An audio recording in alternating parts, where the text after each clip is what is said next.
दोस्तों नमस्कार, स्वागत है एक बार फिर से आज की बड़ी और ताजा खबरों में। सभी खबरें सेलेक्टेड और काम की, बस आपसे निवेदन है कृपया वीडियो को लाइक कर दें, चैनल को सब्सक्राइब कर लें और घंटी बटन जरूर दबा दें। वहीं पहली बड़ी खबर, किसानों का बड़ा ऐलान, मुख्यमंत्री मनोहर लाल खट्टर को गांव में नहीं घुसने देंगे किसान। यहाँ आपको बता दें कि संयुक्त किसान मोर्चा के किसानों ने सिंगू बॉर्डर पर एक बैठक कर बड़ा निर्णय लिया है कि वो मुख्यमंत्री मनोहर लाल खट्टर को बाबा साहेब अम्बेडकर की प्रतिमा का अनावरण नहीं करने देंगे। हरियाणा की सभी खाप पंचायतों को साथ लेकर 14 अप्रैल को मनोहर लाल खट्टर को राज्य के बदौली गांव में घुसने से रोका जाएगा।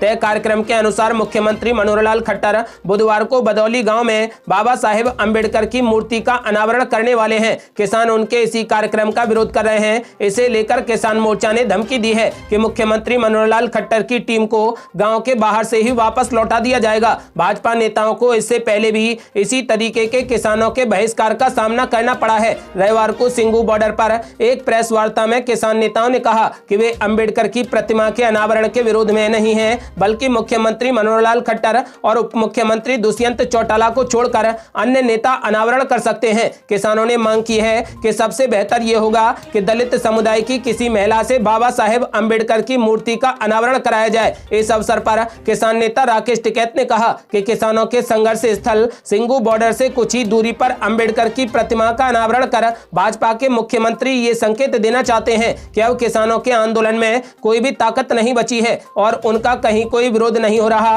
राकेश टिकैत ने कहा कि उनका विरोध कर हम उनकी एक गलतफहमी दूर करना चाहते हैं। सभी किसान पूरे तरीके से एकजुट हैं और कृषि कानूनों की वापसी के बिना यहां से कोई भी वापस जाने को तैयार नहीं है। किसान नेता राकेश टिकैत ने ऐलान कर दिया है कि जब तक कृषि कानून रद्द नहीं होंगे कोई भी किसान घर वापस नहीं जाएगा। यदि आप भी किसानों का समर्थन करते हैं तो इस वीडियो को लाइक कर अपनी राय हमें कमेंट बॉक्स में जरूर दें। और ये बड़ी खबर, बंगाल में पीएम मोदी और अमित शाह का ममता बनर्जी पर डबल अटैक, बोले टीएमसी की हार पक्की। जी आपको बता दें कि 17 अप्रैल को पश्चिम बंगाल में 5वें चरण के मतदान होने हैं। ऐसे में भारतीय जनता पार्टी ने अपनी कमर कस ली है और पार्टी बंगाल के कई इलाकों में जनसभाएं कर रही है। प्रधानमंत्री नरेंद्र मोदी और गृह मंत्री अमित शाह कई जगहों पर रोड शो और जनसभाएं कर रहे हैं। प्रधानमंत्री ने सबसे पहले पूर्व बर्धमान जिले के तलित साई सेंटर में रैली की। यहाँ उन्होंने जमकर ममता बनर्जी पर निशाना साधा। वहीं गृह मंत्री अमित शाह ने कलिम्पोंग जिले में एक रोड शो और बंगाल में पार्टी का शक्ति प्रदर्शन किया। प्रधानमंत्री मोदी ने दावा किया है कि मुख्यमंत्री ममता बनर्जी नंदीग्राम में चुनाव हार गई हैं और 4 चरणों के मतदान संपन्न होने के बाद पश्चिम बंगाल से उनकी विदाई तय हो गई है। यहाँ एक चुनावी रैली को संबोधित करते हुए उन्होंने आरोप लगाया कि ममता बनर्जी मां, माटी और मानुष का वादा कर 10 साल पहले सत्ता में आई थी, लेकिन उन्होंने मां को सताओ, माटी को लूटो और मानुष का रक्त बहाव का रास्ता चुना और बांटो और शासन करो की नीति अपनाई। उन्होंने कहा कि जैसे जैसे चुनाव आगे बढ़ रहा है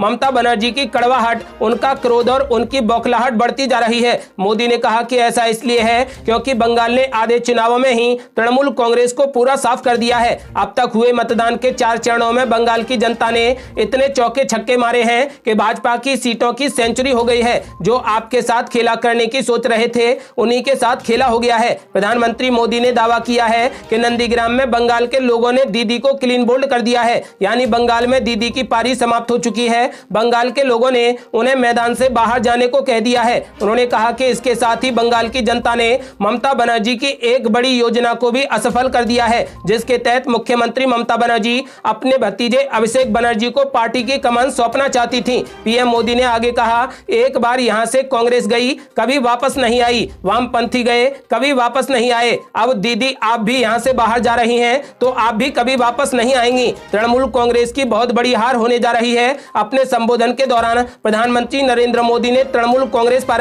राज्य के दलितों का अपमान करने का भी आरोप लगाया और कहा कि खुद को रॉयल बंगाल टाइगर कहने वाली ममता बनर्जी ने ऐसा करने वालों के खिलाफ ना तो कोई कार्रवाई की और ना ही माफी मांगी। उन्होंने दावा किया है कि दलितों का अपमान कर तृणमूल कांग्रेस ने बहुत बड़ी भूल की है। मोदी ने कहा कि 10 सालों तक ममता बनर्जी ने बांटो और राज करो की नीति को अपनाया, जबकि भाजपा सभी को जोड़ने और सेवा करने की भावना के साथ काम करती है। आपको बता दें कि पीएम मोदी ने साफ कर दिया है कि इस बार बंगाल में बीजेपी की सरकार बनेगी। और ये बड़ी खबर, बंगाल चुनाव में राहुल गांधी संभालेंगे कमान, 5वें चरण के लिए 14 अप्रैल से करेंगे पश्चिम बंगाल में प्रचार। ये आपको बता दें कि कांग्रेस नेता राहुल गांधी पश्चिम बंगाल में 14 अप्रैल से प्रचार करेंगे। पार्टी सूत्रों के मुताबिक राहुल गांधी गोवाल, पोखर और माटीगड़ा में प्रचार अभियान में भाग लेंगे। आपको बता दें कि बंगाल चुनाव प्रचार से राहुल राहुल गांधी की दूरी पर अटकलों का बाजार ज्यादा गर्म था, लेकिन अब राहुल गांधी भी पश्चिम बंगाल के प्रचार में कूद पड़े हैं। कांग्रेस नेता बंगाल में 4 चरणों के चुनाव के खत्म होने के बाद प्रचार अभियान में शामिल होने जा रहे हैं। यहां कांग्रेस वाम फ्रंट के साथ मिलकर 92 सीटों पर चुनाव लड़ रही है। राज्य में 5वें चरण के तहत 17 अप्रैल को 45 विधानसभा सीटों पर मतदान होने हैं। आपको बता दें कि छठे चरण में 43 सीटों पर 22 अप्रैल को और 7वें चरण में 26 अप्रैल को 35 सीटों पर मतदान होगा। वहीं 8वें और अंतिम चरण का चुनाव 29 अप्रैल को होगा, जिसमें 35 विधानसभा सीटों पर मतदान होंगे और मतगणना 2 मई को होगी। और बड़ी खबर, दिलीप घोष का विवादित बयान, बोले कानून हाथ में लिया तो कूच बिहार जैसी और घटनाएं होंगी। टीएमसी ने चुनाव आयोग में की शिकायत। ये आपको बता दें कि पश्चिम बंगाल भाजपा के अध्यक्ष दिलीप घोष के रविवार को दिए बयान से नया विवाद खड़ा हो गया है। एक चुनावी रैली में उन्होंने कहा कि अगर शीतलकुची में मारे गए शरारती लड़कों की तरह किसी ने भी कानून हाथ में लेने का प्रयास किया तो चुनावों के अगले चरण में भी कूच बिहार की तरह हत्याएं हो सकती हैं। इस पर तृणमूल कांग्रेस ने सख्त आपत्ति जताते हुए उन्हें तुरंत गिरफ्तार करने की मांग की है। वहीं माकपा ने कहा कि यह बयान भगवा दल के फांसीवादी चेहरे को उजागर करता है। आपको बता दें कि दिलीप घोष ने कहा कि शीतलकुची में शरारती लड़कों को गोली लगी। अगर कोई भी अपने हाथ में कानून लेने का दुस्साहस करता है तो उसके साथ भी ऐसा ही होगा। उन्होंने शरारती लड़कों के बारे में विस्तार से नहीं बताया। उत्तर 24 परगना जिले के बारानगर में एक चुनावी रैली को संबोधित करते हुए दिलीप घोष ने कहा कि जिन शरारती लड़कों ने समझ रखा था कि केंद्रीय बलों की राइफलें चुनावी ड्यूटी के दौरान केवल दिखावे के लिए हैं, ऐसे लोग शीतलकुची की घटना देखने के बाद ये गलती दोहराने की हिम्मत नहीं करेंगे। उन्होंने कहा कि 17 अप्रैल को भी 5वें चरण के चुनाव के दिन केंद्रीय बल मतदान केंद्रों पर तैनात रहेंगे। अगर उन्होंने अपने हाथ में कानून लेने का प्रयास किया तो शीतलकुची की तरह घटनाएं हो सकती हैं। उल्लेखनीय है कि दिलीप घोष पहले भी कई विवादास्पद बयान दे चुके हैं। भाजपा नेता के बयान से अब विरोध शुरू हो गया है और तृणमूल कांग्रेस ने उनकी तुरंत गिरफ्तारी की मांग की है। टीएमसी के सांसद सुखेंदु शेखर राय ने संवाददाताओं से कहा कि इस तरीके के भड़काऊ बयान के लिए हम उनकी तुरंत गिरफ्तारी की मांग करते हैं, जिससे गोली चलाना पसंद करने वाले बलों का मनोबल बढ़ेगा और मतदाताओं की सुरक्षा को खतरा होगा। आपको बता दें कि टीएमसी ने इनकी गिरफ्तारी की मांग की है और साथ ही इनके चुनाव प्रचार पर भी रोक लगाने की मांग की है।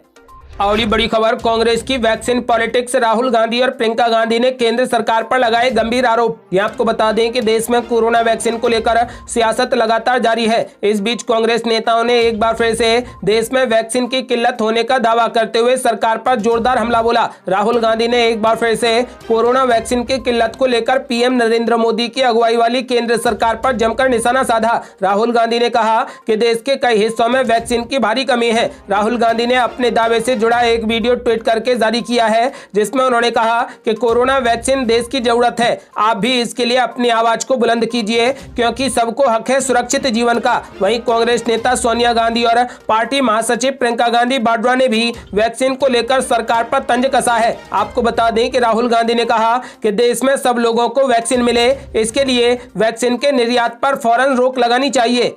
और ये बड़ी खबर, असदुद्दीन ओवैसी का बड़ा ऐलान, बोले ऐसे गरजो जैसे आसमान से बिजली कड़कती है, खामोशी को तोड़ो। ये आपको बता दें कि पश्चिम बंगाल में जारी विधानसभा चुनाव के बीच एआईएमआईएम के अध्यक्ष असदुद्दीन ओवैसी जमकर गरजे। ओवैसी ने कहा कि अगर आज आप हरकत नहीं करेंगे तो आने वाली नस्लें कभी आपको माफ नहीं करेंगी। रैली के मंच से ओवैसी ने कहा कि हमें इसलिए हरकत करना है ताकि जिंदा होने का सबूत देना है। अपने समर्थकों को जोश दिलाते हुए उन्होंने कहा कि हमें खामोशी को तोड़ना होगा और सन्नाटे को चीरना होगा। रैली के मंच से ओवैसी ने कहा कि अगर आज आप हरकत नहीं करेंगे तो आने वाली नस्लें आपको कभी माफ नहीं करेंगी। इसलिए हरकत करना है, जिंदगी का सबूत देना है, खामोशी को तोड़ना है और सन्नाटे को तोड़ना है। आपको इस मुल्क में गरजदार आवाज बनना है। जैसे आसमान से बिजलियां गिरती हैं, बस उसी तरीके से तुमको मुत्तहिदिया यानी एक साथ तौर पर अपनी इत्तेहाद एकता की ताकत बनकर और बिजली बनकर इस जमहूरियत को मजबूर करना है। आपको बता दें कि असदुद्दीन ओवैसी बंगाल के 5वें चरण में 7 सीटों पर चुनाव का ऐलान कर चुके हैं।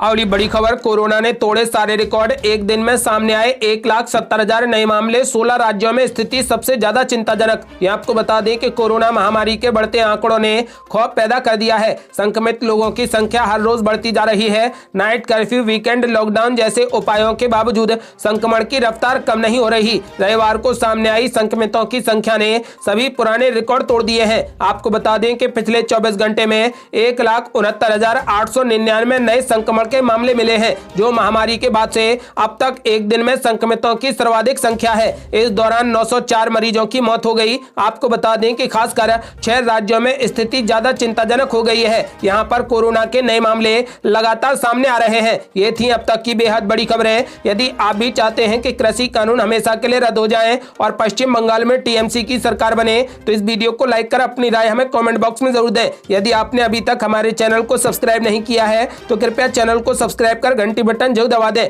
जल्दी मिलते हैं बड़ी अपडेट के साथ, तब तक के लिए जय हिंद, जय भारत।